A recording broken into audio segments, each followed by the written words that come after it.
The Transformers franchise, once one of Hollywood's most reliable blockbuster machines, now finds itself in an uncertain place. After years of dominating the global box office, the series has struggled to regain momentum, especially following the disappointing performance of Transformers: Rise of the Beasts. The film attempted to push the franchise forward while teasing a crossover with G.I. Joe, but neither property managed to generate the excitement needed to launch a new shared universe. Now, as the movie prepares to exit Netflix, it marks another quiet chapter in the decline of what was once an unstoppable cinematic brand. Rise of the Beasts arrived in theaters in 2024 with big ambitions and a reported budget of around $200 million. That level of investment suggested studio confidence, especially after the success of Bumblebee, which revived some goodwill toward the franchise with a smaller budget and stronger critical reception.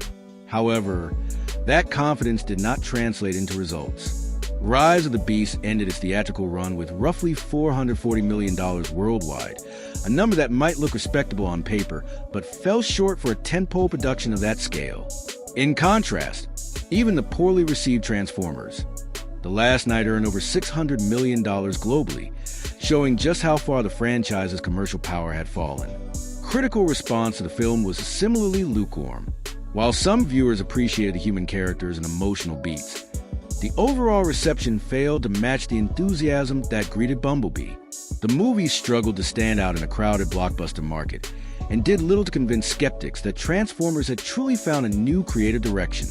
Starring Anthony Ramos and Dominique Fishback, the film aimed to reset the series, but instead became another sign that audiences were losing interest in large-scale sci-fi franchises that rely heavily on spectacle alone. Still, not everything surrounding the film was negative. Audience reactions were far more positive than critical ones, suggesting that a dedicated fan base still exists. Many longtime fans appreciated the action characters and attempt to move the story in a new direction. This divide between critics and audiences highlights a larger trend in modern cinema, where big franchises can maintain loyal supporters while losing broader cultural relevance. Transformers is not alone in this struggle, as other long-running cinematic universes have also seen shrinking box office returns in recent years. The changing theatrical landscape has made it harder than ever for massive franchises to guarantee success. Streaming, shifting audience habits, and rising production costs have all contributed to a reality where even well-known brands are no longer safe bets. Rise of the Beast became a victim of this shift, arriving at a time when general audiences were growing more selective about which big-budget films they would show up for in theaters. With Rise of the Beast set to leave Netflix on February 25th, its departure feels symbolic. The film was meant to restart the Transformers legacy, but instead became a reminder of how fragile blockbuster franchises can be in today's industry. For fans, it may be a last chance to stream the movie before it disappears from the platform.